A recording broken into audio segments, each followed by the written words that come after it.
All right, let's now take you back to Limpopo, where President Cyril Ramaphosa is addressing the media. So positive, and they characterize it as a jovial conference. But it went beyond joviality because it had content and substance. I was particularly pleased to hear the reports from the commissions after the discussions in their commissions, hearing some of the thoughts and ideas that they want to take forward to our policy conference. So I leave here really elated, having a good sense of the fact that the renewal project is truly underway, being led by a tried and trusted chairperson of our province, Comrade Chupu Matabata, who has led very successfully our province over the past, 10 years, and has also succeeded in consolidating the province. Remember, when he came in, the province was in a disastrous state, and he has succeeded working together with others to rebuild it. And this is how the ANC should be functioning. Now, the task that lies ahead for us is how we are going to transform the economy. And I'm really pleased that they've already developed an economic growth strategy. They already know the nodes in the province where economic activity can take place, and they are mobilizing investors to come in, and we will be supporting them. So I see this province as being a province on the move. But the other important thing is about service delivery. Service delivery has been rather weak in this province in a number of areas. Water is the principal one, and that too is now going to be addressed, and infrastructure as well. So as part of our national economic recovery and transformation, Limpopo is on the move.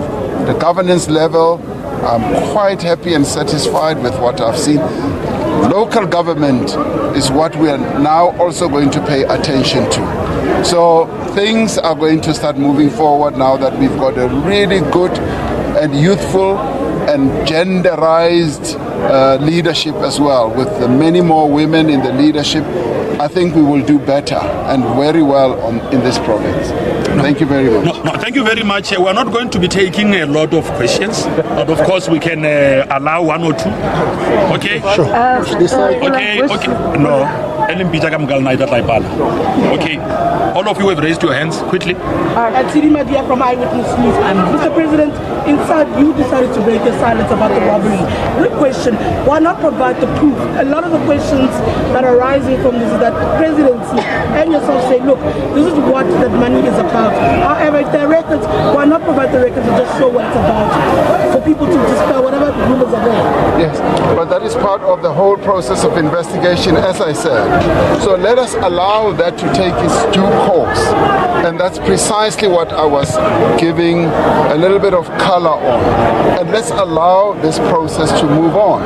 And the process will, in the end, be able to come up with what the reality is. Mr. President, are you not concerned that... Can you allow Zianda, then you will come.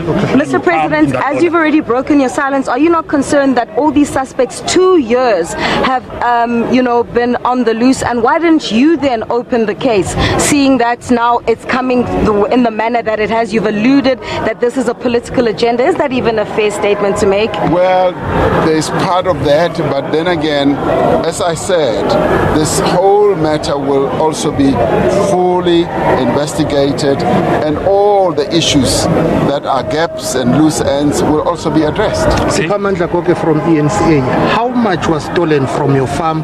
Was all of it in foreign currency? Where and when did you open a criminal case? Why did you cover up allegedly? Well, even that obviously has to be part of the whole process of investigation. I made that very clear here. repeating exactly the statement we issued, but I also added the important parts because there are all these stories flying around. Did I steal money? Did I take a bribe or whatever?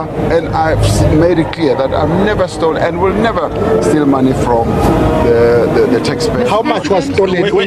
All that will also come out as the process moves on. But it will not be affected. You said there was no stealing of public funds, but Mr. President, can you categorically say that you're not involved in any type of money laundering or violation of any law pertaining to foreign currency? No, I'm not. Okay, can we take the last trend? This is Muluku from ANC. I'm moving away from something about conferences. You're disciplined. You spoke about a whole lot of issues that you say are making people unhappy, poor service delivery and all. But you did not say anything about the VBS issue. Now, my question is, there are 4 people who have been elected into this PEC. 2 of them are officials and the other 2 are additionals. They were all mayors. They got fired when the VBS scandal issue came because their municipalities had invested in that unlawful investment. What does it say in terms of considering the fact that you said you are working on building an ethical public servant? Presumably you want an ethical political leaders as well. How do you react to the fact that ANC members would see it fit to elevate such people, as much as they did not commit crime, but issue of ethics, people lost their mind? Well, that's the decision of the members of the ANC. They have chosen the leaders as they have. I addressed this issue at the Mpumalanga conference where ANC members had elected somebody who was being charged. And I said to them, we do need to think about the ANC and what this will do to the African National Congress. And that matter was then discussed and then he withdrew. He stepped aside. So all this is evolving and it's a new terrain even for many of us or all of us in the ANC. And people need to internalize precisely what this is all about. Now, the VBS matter is being processed in the courts, in various other forums, and we must also allow that to take its own course. Okay, thank you very much, members of the media. That's in your furniture. Will not affect the investigation. Just how much? Is it 2 million? Right, President Cyril Ramaphosa briefing the media there just after his briefing to delegates who have wrapped up the elective conference in Polokwane, of course, repeating and reiterating what he told delegates a little bit earlier on, breaking his silence around those allegations surrounding the theft of cash from his Limpopo farm in 2020. Again, saying that he has never stolen from the taxpayer, he's never stolen money from anybody.